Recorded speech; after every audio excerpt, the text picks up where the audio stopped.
and she pulled Stephanie White aside, anointing her as the unquestioned leader, the team's one true priority. What Stephanie White was declaring was that this was no longer just a team, it was Kelsey Mitchell's team. Yours to command, Kelsey. Dynasties in professional basketball are seldom undone by a deficit of talent. They crumble from the poison of unchecked egos in the locker room and the absence of foresight from the front office. And at this very moment, the Indiana Fever are sitting atop a mountain of gold. They hold in their hands the most powerful financial, cultural, and athletic force the world of women's sports has ever witnessed. They have a once-in-a-generation point guard who, with her own two hands, remade the entire economic landscape of the WNBA in less than 6 months. Yet, if you peer into the shadows stretching from within that organization, a horrifying picture begins to form. An immense and silent civil war is erupting behind the curtain. And the supposed architect of this onrushing disaster is none other than the newly appointed head coach, Stephanie White, who is deliberately building a team hierarchy that sidelines the franchise's cornerstone to empower a veteran free agent. Now, add to this volatile situation a league-wide, paralyzing terror of a financial apocalypse, and you have the perfect storm for a multi-million-dollar implosion. Today, we will deconstruct the stunning, unfiltered confessions of Kelsey Mitchell, dissect the deeply questionable psychological warfare of Stephanie White, and confront the chilling reality of a league teetering on the verge of a nuclear collapse. Welcome to The Breakdown, where we expose the brutal politics of the game. To comprehend the utter chaos currently poisoning the Indiana Fever, one must first understand the perilous macroeconomic storm the WNBA is navigating. We are inundated daily with the aggressive public declarations from the Players Association. We see the union vice presidents on television demanding 30% of the gross revenue. We register the threats. We feel their projection of unbreakable resolve. But all of that is pure theater for the cameras. Away from the spotlight, when the microphones are believed to be silent, the athletes are gripped by sheer terror. They are staring into the abyss of a multi-million-dollar lockout, an abyss they are not financially equipped to survive. During a startlingly candid interview on Lisa Leslie's podcast, Kelsey Mitchell inadvertently shattered the myth of the union's impenetrable strength. She confessed that the players are depending desperately on off-season ventures like Unrivaled, not merely for conditioning, but out of a genuine, paralyzing fear over the 2026 season. Just listen to the raw, undiluted dread seeping from a seasoned player who is tasked with projecting absolute power during a tense labor negotiation. Like, I believe the element that's, and I can, be open enough to admit this, and I'm sure they'd be fine with it, is that we have no idea what is going to unfold. And so, because of that uncertainty, I feel we've relied on one another during this unrivaled season far more than we might have otherwise. But with the fate of the season so uncertain and the CBA completely up in the air, this becomes a monumental, devastating admission for the players' cause.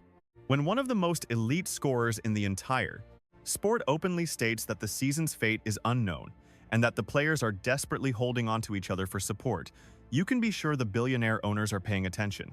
Now the owners know. They know, without a shadow of a doubt, that the players are exposed. They know the union's tough talk is a house of cards. The players do not have the luxury of missing a single paycheck, and the immense psychological burden of that looming financial catastrophe is driving them to clutch at any sense of security they can find. This profound, deep-seated emotional need for reassurance is the very weakness that head coach Stephanie White is ruthlessly exploiting to cement her absolute authority over the Indiana Fever locker room. When your roster is built around Caitlin Clark, your offensive game plan should be the most straightforward calculation in the annals of professional sports. You give the basketball to the most brilliant perimeter playmaker of her time. You position elite, ready-to-fire shooters around her to stretch the defense, and then you allow her to orchestrate the entire rhythm of the contest. This is the method for breaking down any defensive formation. This is the formula for creating a barrage of wide-open shots. This is the doctrine for winning titles in the modern basketball era. But this is not the system Stephanie White is putting into place. On the contrary, she is orchestrating a classic, old-world power play to seize the throne. She is intentionally sidestepping her young, game-changing superstar and is instead pouring all of her strategic and psychological capital into Kelsey Mitchell, an 8-year veteran whose game is built on high-volume, one-on-one scoring. During that very same conversation with Lisa Leslie, the host even applauded Mitchell for showing such incredible honesty regarding the lockout crisis. Now, listen for the seismic shift in the room's energy when the cold reality of the business takes center stage. I appreciate you using the word vulnerable. It's undeniable she wants to avoid a lockout. The intense desire to play is written all over Kelsey Mitchell's face. In the high-stakes world of professional athletics, vulnerability is a currency of immense and dangerous power. When an athlete is consumed by uncertainty about their financial security, contract negotiations, and their very place in the league, they become profoundly receptive to a coach who arrives promising them the world. And that is the very playbook Stephanie White executed flawlessly. Mitchell then dropped a bombshell, revealing a tectonic shift in the internal hierarchy of the Indiana Fever. For the very first time in her entire 8-year career, Mitchell asserts she finally has a coach who views her as the singular, undisputed focal point. There was no mention of playing without the ball to leverage Caitlin Clark's gravitational pull. No talk of sacrificing her own shot attempts for the collective good of the team. She stated, in no uncertain terms, that Stephanie White had handed her the undisputed keys to the franchise. Listen carefully to the incredibly telling vocabulary Mitchell employs to narrate this seismic power shift. It was the first time in my 8 years, and it is no disrespect to any coach GM I had. Like Steph, Lisa, like Steph was the first coach that I had in my 8. She really believes in me. It was an aha moment.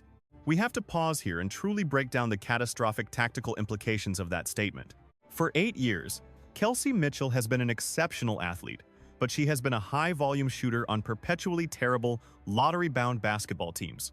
She is a player whose history shows she requires dominance over the basketball, needs to take a massive quantity of inefficient shots to establish her rhythm, and must operate with an unconditional green light. Now, according to her own starkly honest account, the new head coach of the Indiana Fever has arrived in the facility, looked right past the Rookie of the Year who shattered global television rating records, and informed the veteran shooting guard that this is now her franchise. This is a level of organizational malpractice so profound it is almost without precedent in modern sports history. But Mitchell's revelations didn't stop there. She went on to detail how Stephanie White's psychological affirmation has completely rewired her mentality on the court. When a coach grants a high-usage isolation scorer what amounts to absolute freedom, it cultivates a perilous superiority complex. Hear for yourself the psychological aftermath of Stephanie White's coaching doctrine. Dope. It was the first time I got dealt a hand where I got a coach that really like Lisa. She believed in my abilities, and it made me feel like I do not know. She made me feel like I had superpowers. Contemplate the staggering reality of that admission for just 1 second. When a professional athlete genuinely starts to believe they possess superpowers, systemic, team-oriented basketball ceases to exist. They no longer search for the extra pass. They become blind to the crucial defensive rotations happening on the weak side of the floor. They are convinced they can rise and fire over a double team from anywhere, at any time, rendering hours of intricately designed offensive plays completely meaningless. They slip into a perpetual state of hero ball. And this is the exact point where the monumental, hypocritical double standard inside the Indiana Fever organization becomes blindingly obvious. For the past year, we have all witnessed the footage whenever Caitlin Clark launches a deep three from the logo in transition, or attempts a high-difficulty pass through a swarming, suffocating defense. The established WNBA media and certain veteran coaches are quick to label her actions as reckless. They levy accusations of playing hero ball. They insist she must slow the game down and conform to a more conventional, predictable offensive system. But when Kelsey Mitchell, an 8-year veteran, is granted the unchecked freedom to shoot from 30 feet, to monopolize the team's offensive usage rate, and to place her own scoring numbers above the team's overall efficiency, it is suddenly reframed and lauded as an act of empowerment. Stephanie White is actively cultivating Mitchell's so-called superpowers, while simultaneously trying to force the greatest offensive talent in the game into the restrictive box of a traditional, half-court point guard. You simply cannot forge a championship-level team when your two primary ball handlers are operating under two completely contradictory sets of rules. If Stephanie White is determined to anchor the Indiana Fever's entire offensive identity to the one-on-one scoring of Kelsey Mitchell, she is, by design, fundamentally neutralizing the very unique generational talent that makes Caitlin Clark a once-in-a-lifetime player. You do not draft a transcendent, visionary quarterback only to have him run the ball between the tackles 70 times a game. And the very timeline of how this locker room power play was engineered makes the entire scenario all the more dubious. Consider the exact chain of events. Stephanie White was leading the Connecticut Sunday. She abruptly opted out of her contract, feeding the press a cover story about needing a personal break from coaching. Then, almost miraculously, just a few days later, she emerged in Indiana, newly installed as the head coach of the most valuable franchise in the entire league. So, what was her first move on the chessboard? Did she fly out to meet Caitlin Clark and architect the offense of the future? Not a chance. Instead, she immediately forged a deep, personal alliance with Kelsey Mitchell before the free agency window even opened. She understood the power dynamic.